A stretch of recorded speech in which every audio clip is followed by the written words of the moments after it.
As of February 2016, the H8 Mini, confusingly sold under both the JJRC and Eachine brands, but equally in everything but the packaging, perhaps isn't the hot stuff it once was. Released in May of 2015, the H8 Mini generated buzz for two reasons.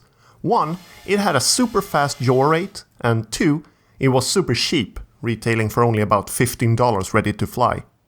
At the time of this review, it's pretty much been beat on both these points, but from what I gather, it remains a very popular model and one of the most requested to be reviewed on the channel.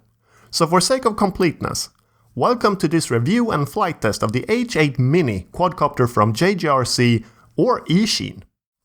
The H8 Mini is called so because when it was released there was already an H8 model on the market from JJRC. Ironically, the original H8, usually seen so with a camera and thus called H8C, is according to size classification convention a Mini, while the H8 Mini is actually a Micro. To confuse things further, there's now also an inverted flyer called the H8 3D Mini and a camera model called H8C Mini, but that seems to owe more to the original H8C than the H8 Mini. These models don't have very much in common, but as you're able to tell, do share the same design. As if there weren't already enough confusion, the H8 Mini also has an unmistakable but somewhat vaguely defined relationship with the Beyang Toys X7, a competent but overlooked model I reviewed way back. In that review, I hypothesized the two were actually made by the same manufacturer, a theory I still stand by today.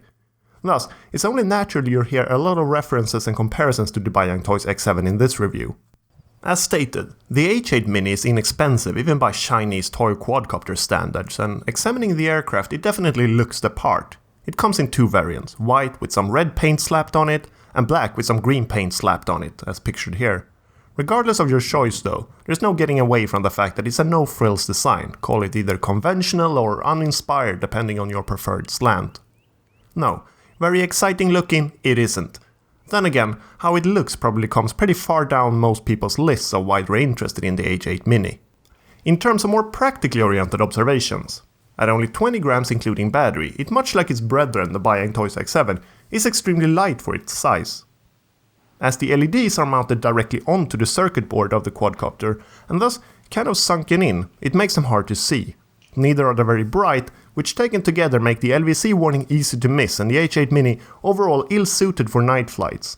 Looking at other reviews though, I gather the white version is somewhat of a different story, as the body lets through a lot more of the light from the LEDs. The prop guards are part of the body and thus non-removable, unless you're willing to perform plier surgery, at which point they become non-attachable instead.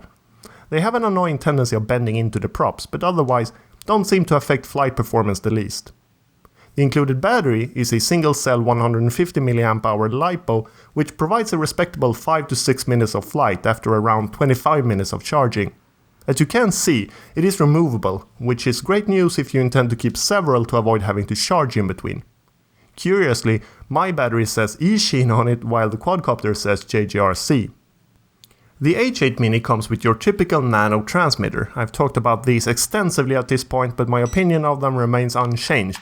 They get the job done, but it's difficult to achieve much precision with them and they're hard to find a comfortable way to hold for normal size hands. In this particular case, I realized the choice of transmitter must have been a cost-saving measure. It's just unfortunate that the quadcopter primarily sold on its flight performance is paired with basically the worst possible transmitter for showing this off. All in all, the transmitter is probably one of the weaker points of the H8 Mini.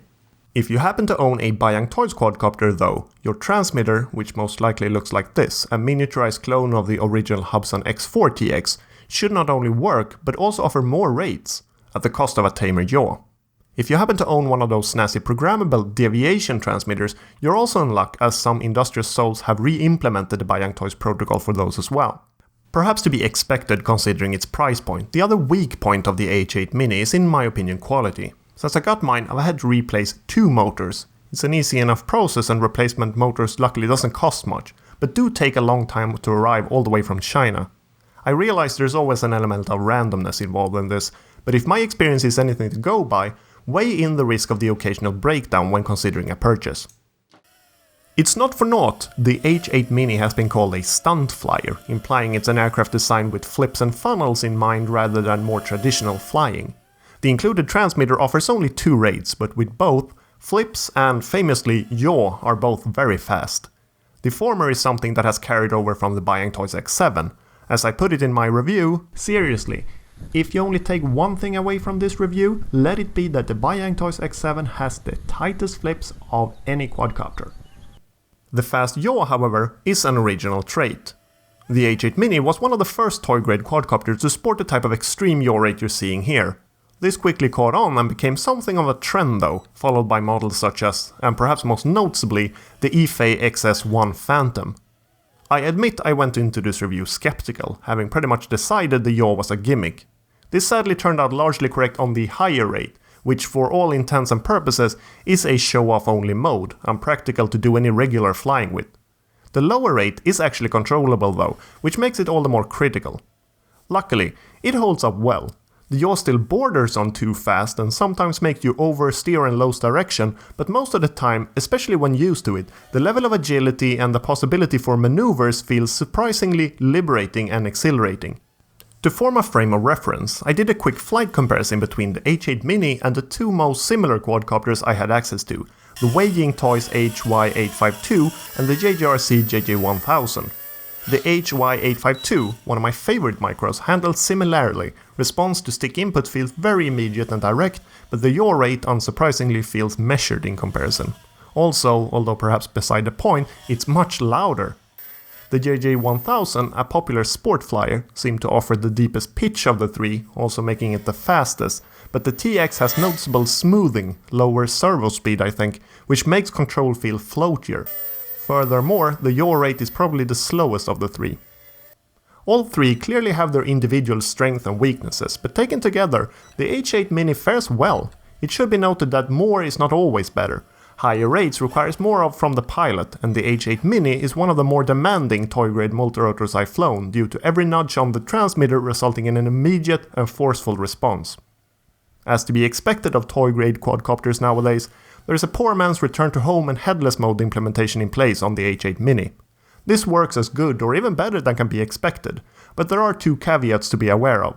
One, there is no designated headless mode button, so this must always be acted via the return to home button. And two, the transmitter will keep beeping as long as headless mode is active, which can become extremely annoying.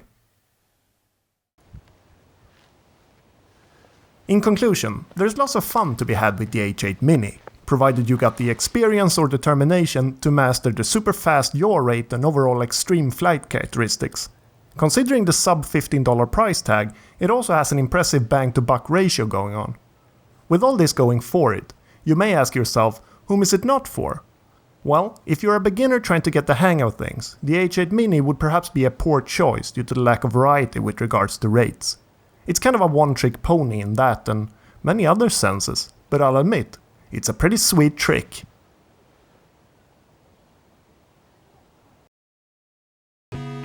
Thanks for watching this video, although I didn't get around to it until like 6 months past when it would have been really relevant. I know I promised something different for this video and well, I was working on a review of the new Kaiden K70, but for various reasons that ended up falling through and is now unlikely to happen.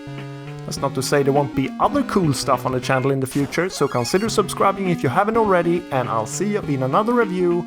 Bye!